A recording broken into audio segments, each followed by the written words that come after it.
Ruwan Kumara Ratnayaka, a 54-year-old police sub-inspector from Nuchiyagama, Anuradhapura, was found dead on the 6th of December with gunshot injuries. The final rites of the late police officer took place on Saturday, and following the proceedings, relatives told the media that they have suspicions over the cause of death.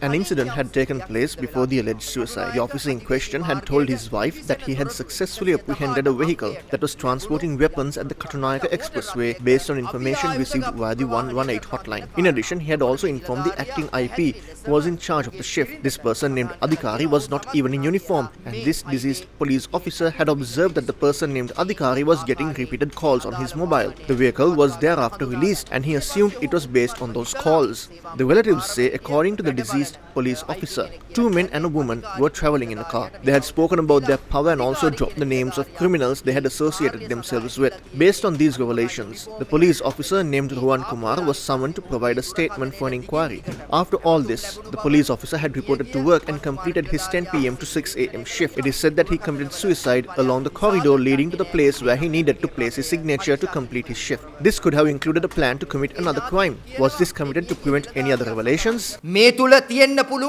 තවත් අපරාධයක් කරන්න හෝ කිරීමට තිබුණු සැලැස්ම අනාවරණය වීම වළක්වා ගැනීම සඳහාද මේ වගේ දෙයක් සිද්ධ වුණේ. On Saturday, a relative of the deceased police officer spoke to the media. After he came home, he had told his wife and kids that he would reveal the truth and he would do so at the inquiry. He was summoned for an emergency, and this happened when he had completed his duty. When information was being recorded from that woman, she said that it was she who killed a certain person. He had recorded the details of this woman.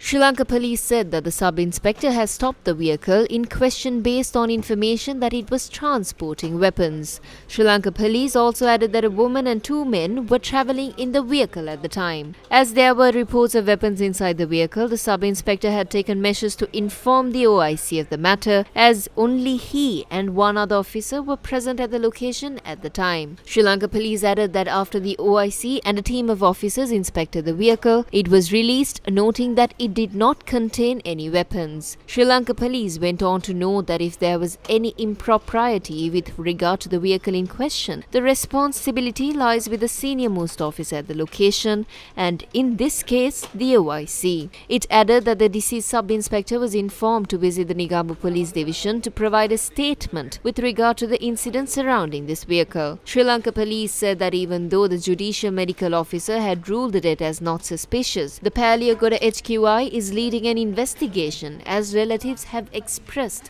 concern over the death.